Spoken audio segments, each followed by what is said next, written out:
আপনার কাছে আমানত রাখছে, ওই সময় পাহারাদার বাহিনী আপনার সামনে উপস্থিত থাকলো না, আপনার সামনে পুলিশ উপস্থিত থাকলো না, আপনার সামনে সিসি ক্যামেরা বন্ধ থাকলো, আপনার সামনে সরকারি যত আধুনিক প্রযুক্তি সব বন্ধ থাকলো, সমস্ত আধুনিক প্রযুক্তি ব্যর্থ হয়ে গেল।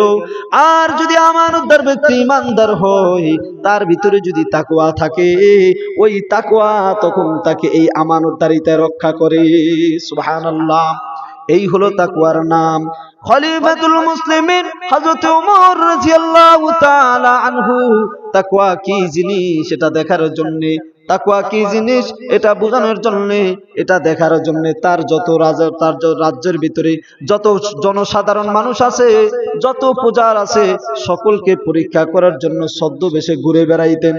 হঠাৎ একদিন তার যত সাধারণ জনগণ আছে, সাধারণ জনগণদের মধ্যে কি পরিমাণ তাকওয়া আছে, কি পরিমাণ সচেতনতা আছে, কি পরিমাণ সততা আছে, ওই সততা পরীক্ষা করার জন্য হঠাৎ একদিন বের হলেন। হাঁটতে হাঁটতে দেখা হইল এক রাখালের সঙ্গে। রাখালকে ডাক দিয়া বলে, ভাই ও রাখাল, আমার বড় তৃষ্ণা লাগলো, এখন তুমি একটা কাজ করো। কি কাজ করতে হবে? বলতেছি, তোমার যেই ছাগল ভেড়া উট বকরিগুলো আছে, এই বকরিগুলাতে কিছু দুধ দহন করে আমাকে পান করাও, তাহলে আমি একটু তৃষ্ণা মিটাইবো, আমার পিপাসাটা একটু দূর হবে। ওই রাখাল বলে, ভাই এই যে বকরিগুলা দেখো, এই বকরিগুলার মালিক আমি না, এই বকরিগুলা চড়ানো আমার দায়িত্ব, কিন্তু দুধ দহন করার অধিকার আমার নাই। খলিফাতুল মুসলিমিন ডাক দিয়ে বলে, রাখাল, কারণ তুমি যখন দুধ দহন করবে এখানে তো কেউ নাই, কেউ দেখবে না, আমি তোমার এখান থেকে সামান্য একটু দুধ পান করতে চাই। ওই রাখাল বলে, না না, এটা আমার আমানতদারিতা, আমার এই অধিকার নাই। এবার খলিফাতুল মুসলিমিন ডাক দিয়ে বলে, ও রাখাল, দুধ যদি না দাও তাহলে আরেকটা কাজ করো, এখানে যতগুলা বকরি আছে এখান থেকে একটা বকরি একটা ভেড়া আমার কাছে বিক্রি করে দাও, তাহলে তুমি কিছু টাকা পয়সা পাইবা, এর দ্বারা তুমিও লাভবান হইবা, আমারও প্রয়োজনটা পুরা হইব। এবার যখন এই অফার দিলেন, রাখাল ডাক দিয়া বলে, ভাই এইগুলার মালিক আমি নয়, সুতরাং আমি একটা বকরি বিক্রি করতে পারবো না, যদি এই বকরি বিক্রি করি তাহলে আমার আমানতের খেয়ানত হবে।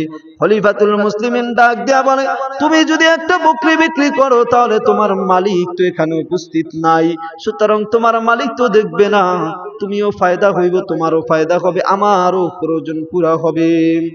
এবার ওই রাখাল ডাক দিয়া বলে, ইয়া হাযা ফাইনাল্লাহ, ও খলিফাতুল মুসলিমিন, ভাই আল্লাহর বান্দা, তুমি যেই কথাটা বললা কিন্তু কেউ দেখলো না, আমার আল্লাহ তো দেখতেছে। সুবহানাল্লাহ।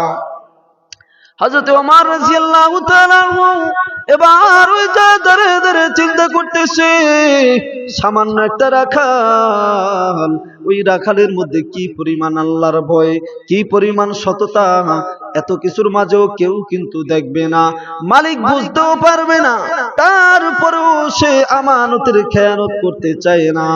সামান্য রাখাল হওয়ার পরও, ওই জামানাটা এমন একটা জামানা ছিল, একজন রাখাল হওয়ার পরেও কি পরিমাণ সততা, কি পরিমাণ আমানতদারিতা, কি পরিমাণ তাকওয়া। আর আমাদের জমানার দিকে লক্ষ্য করলে দেখা যায় অনেক শিক্ষিত ব্যক্তির মধ্যেও এই পরিমাণ তাকওয়া বিদ্যমান পাওয়া যায় না। আমাদের জমানায় লক্ষ্য করলে এই পরিমাণ তাকওয়া দেখা যায় না। সুতরাং বোঝা গেল তাকওয়া কি জিনিস। আল্লাহর ভয়ে বিরত থাকা। কিসের ভয়ে?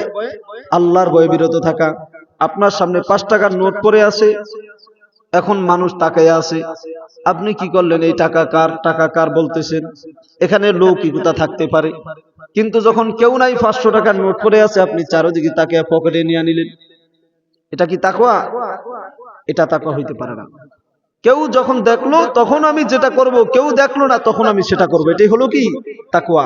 এই তাকওয়া অবলম্বন করলে কয়টা পুরস্কার আছে? 4টা প্রতিশ্রুতি আছে। যারা তাকওয়া অবলম্বন করবে আল্লাহ তাদেরকে কয়টা প্রতিশ্রুতি দান করছে? 4টা। 1 নম্বরে হলো আল্লাহ তার গুনাহ মাফ করে দিবে। কি করবে? 1 নম্বরে তার গুনাহ মাফ করে দিবে।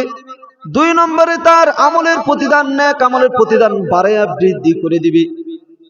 তিন নম্বরে দুনিয়া এবং আখিরাতে তার যত বিপদ আপদ বালা মুসিবত আছে, এই বিপদ আপদ বালা মুসিবত থেকে আল্লাহ উদ্ধার কাজ সহজ করে দিবে।